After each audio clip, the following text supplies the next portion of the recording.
கம்பெனியா இருக்க மாட்டா.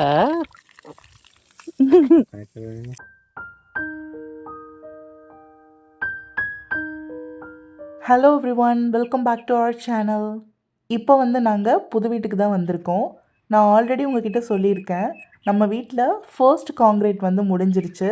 முடிஞ்சு இப்போ க்யூரிங்கில் இருக்குது. இன்னும் முட்டெல்லாம் எதுவுமே பிரிக்கலை, க்யூரிங்கில் தான் இருக்குது. க்யூரிங் முடிச்சதுக்கப்புறமா தான் முட்டை பிரிப்பாங்க. ஸோ இப்போ நம்ம தண்ணி விடுறதுக்காக வந்திருக்கோம். எவ்ரிடே ஒன்ஸ் தண்ணி விட்டுருவோம். அது மார்னிங்காகவும் இருக்கலாம், ஈவினிங்காகவும் இருக்கலாம். ஸோ இப்போ டெய்லியும் கண்டினியூஸாக மழையும் பெஞ்சிட்டு இருக்கிறதால அந்த ப்ராப்ளம் இல்லை. தண்ணி விட்டே ஆகணும் அப்படின்ற ப்ராப்ளம் இல்லை. ஒரு நாள் தண்ணி விட முடியல அப்படின்னாலும் கூட மழை வர்றதுனால கரெக்டாக இருக்கும். இப்போ பார்த்தீங்கன்னா பில்டிங் சுற்றி தண்ணி இருக்குது. இது எல்லாமே நேற்று நைட்டு வந்த மழையில் நினைஞ்சது தான். நம்ம மேக்ஸிமம் எவ்ரிடே தண்ணி விட்டுருவோம். இஃப் இன்கேஸ் எனக்காவது ஒரு நாள் முடியல அப்படின்ற பட்சத்தில் அங்கே ஆளுங்க இருப்பாங்க வேலை செய்கிற இடத்துல, அவங்கக்கிட்ட சொல்லி இன்றைக்கி ஒரு நாள் தண்ணி விட்டுருங்கன்னு சொல்லிவிட்டு ஃபோட்டோ எடுத்து அனுப்ப சொல்லுவோம். அதுவும் முடியாத பட்சத்தில் தான் போகாமல் இருப்போம். அந்த அன்றைக்கும் எப்படியோ மழை வந்துடுது. இப்போ பார்த்தீங்கன்னா நேற்று நைட்டு தான் மழை வந்துச்சு. இருந்தாலும் நம்ம காலையில் தண்ணி விடுறதுக்கு வந்தாச்சு. அப்படியே உங்கள் எல்லாருக்கும் நம்ம வீட்டை சுற்றி காட்டிடலாம் அப்படின்னு சொல்லிட்டு தான் வந்திருக்கோம். ஸோ இன்னைக்கு பார்த்தீங்கன்னா முட்டை இருக்கிறதால அவ்வளோவா தெளிவாக உங்களுக்கு காட்ட முடியாது. பட் ஸ்டில் நான் எவ்வளோ கவர் பண்ண முடியுமோ அவ்வளோ கவர் பண்ணியிருக்கேன். சீக்கிரமாகவே க்யூரிங் டைம் முடிஞ்சிடும். முடிஞ்சதுக்கப்புறமா உங்களுக்கு நான் ஒரு டீட்டெயிலான வீடியோ போடுறேன், எங்கெங்கே எது வருதுன்னு சொல்லிட்டு. ஸோ அதை பார்த்தீங்க அப்படின்னா உங்களுக்கு புரியும். இப்போதைக்கு கொஞ்சம் அட்ஜஸ்ட் பண்ணிக்கோங்க. ஸோ இன்னைக்கு பார்த்தீங்க அப்படின்னா நம்மளோட பெட்ரூம் எது, கிச்சன் எது, அந்த மாதிரி எதுவும் பார்க்க போகிறது கிடையாது. நார்மலாக நான் உங்களுக்கு காட்டுறேன், பார்த்துக்கோங்க. ஸோ இங்கேருந்து பார்த்தீங்கன்னா அவுட் சைடு வியூ பாருங்கள் எவ்வளோ அழகாக இருக்குதுன்னு சொல்லிட்டு. நம்ம வீட்டை சுற்றியும் ஃப்ரண்ட்டில் 2 சைட்லையும் பில்டிங்ஸ் இருக்குது. பில்டிங் இல்லாத இடத்தையும் ஆல்ரெடி வாங்கி போட்டிருக்காங்க. சீக்கிரமாகவே வீடு கட்டிடுவாங்க, அந்த மாதிரி தான் இருக்குது. நம்ம வீட்டுக்கு ஸ்ட்ரெயிட் அப்படியே பேக் சைட்லேயே வீட்டுக்கு ரைட் அண்ட் லெஃப்ட்லலாம் நிறையவே வீடு இருக்குது. நம்ம வீட்டுக்கு ஸ்ட்ரெயிட் அப்படியே பேக் சைடில் மட்டும் எந்த வீடும் கிடையாது, அங்கே வீடுகளும் வராதுன்ற மாதிரி தான் சொல்லியிருக்காங்க. ஸோ அது தோட்டம் மாதிரி யூஸ் பண்ணிக்க போகிறாங்கன்னு நினைக்கிறேன். ஸோ அதை தெரிஞ்ச நம்ம வீடு ஃபுல்லுமே விண்டோஸ் அதை ஃபோக்கஸ் பண்ணி தான் வச்சுருக்கோம். வீட்டில் எந்த விண்டோஸ் வழியாக எட்டி பார்த்தாலும் பேக் சைடில் இருக்கிற அந்த வியூ தெரிகிற மாதிரி தான் நம்ம விண்டோஸ் எல்லாமே பிளான் பண்ணி வச்சுருக்கிறோம். அது இல்லாமல் போர்ட்டிகோ சைட் தெரிகிற மாதிரி விண்டோஸும் வச்சுருக்கோம். நம்ம வீட்டுக்கு கரண்ட் எதுவுமே யூஸ் பண்ணாமலே நேச்சுரலான சன்லைட்லேயும் காற்றுலையுமே வீட்டுக்குள்ளே ஹாப்பியாக இருக்கிற மாதிரி தான் நம்ம வீட்டை பிளான் பண்ணியிருக்கோம். இதுக்கு ஒரு முக்கியமான காரணம் என்னென்னா, நாங்கள் இப்போ இருந்துகிட்ருக்க வீடு தான். இந்த வீட்டில் பார்த்திங்கன்னா சுற்றி எல்லா பக்கமும் பில்டிங்ஸ் வந்துருச்சு. ரொம்ப இருட்டாக இருக்குது. நாங்கள் இருக்கிற வீடே நல்ல ஹைட்டு தான். இருந்தாலும் இதை விட ஹைட்டான வீடெல்லாம் பக்கத்தில் கட்டவும் ரொம்ப இருட்டாயிடுச்சு.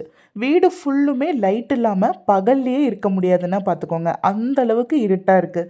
இந்த மாதிரி எந்த ப்ராப்ளமுமே இப்போ நாங்கள் கட்டிகிட்டு இருக்க வீட்டில் வரக்கூடாதுன்னு சொல்லி தான் ஒன்றையும் பார்த்து பண்ணிகிட்ருக்கோம்.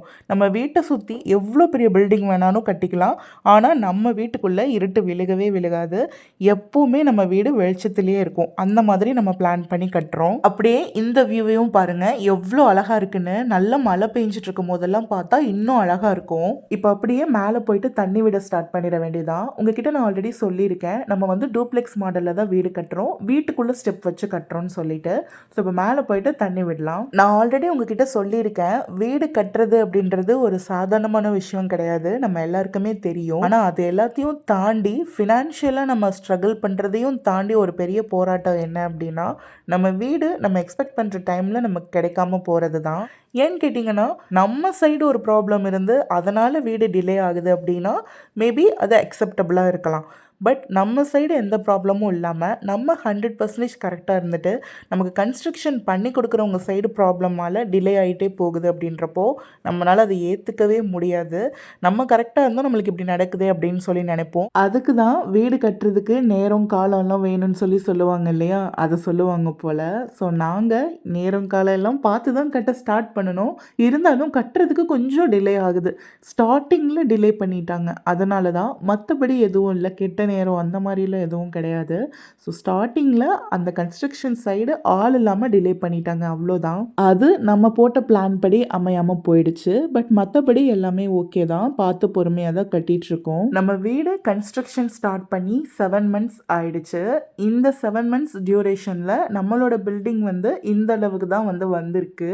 ஸோ நம்ம வீடு கட்டுறப்போ எவ்வளோ ப்ராப்ளம்ஸ் வந்து ஃபேஸ் பண்ணணும் அப்படின்ற எல்லாத்தையுமே நான் உங்களுக்கு கிளியராக ஃபுல் ஹிஸ்ட்ரியோட ஃபர்ஸ்ட் அண்ட் செகண்ட் வீடியோவில் அப்டேட் பண்ணியிருக்கேன். செக் பண்ணி பாருங்கள். மழை இடி இடிக்குதா? மழை இருந்தால் நல்லா இருக்கும்ல.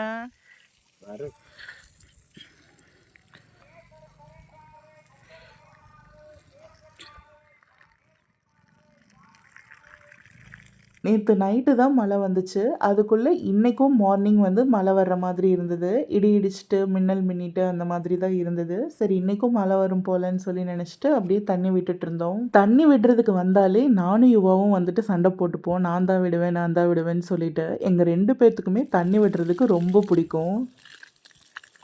கம்பெனியே இருக்க மாட்டா இது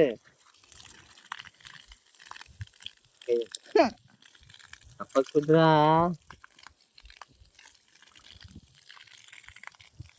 கேட்டேன்னு குதுரா apa keras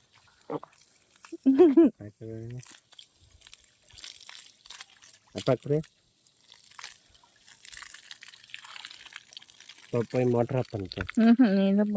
நீ தான் போகணும்ப்பா.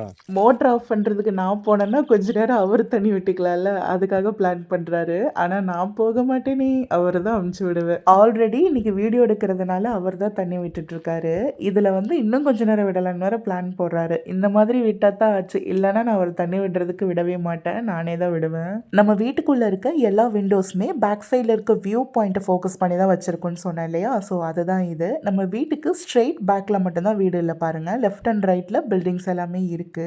இந்த வீடியோ கிளிப்ஸ் எல்லாமே ஜஸ்ட் 1 டேல ரெக்கார்ட் பண்ணது கிடையாது. நம்ம வீட்டுக்கு மெயின் கான்கிரீட் போட்டதுல இருந்து ரெகுலரா நம்ம தண்ணி விடுறதுக்கு வரும்போதெல்லாம் எவ்ரிடே எடுத்து வச்ச கிளிப்ஸை தான் நான் இந்த வீடியோவுக்கு அட்டாச் பண்ணியிருக்கேன்.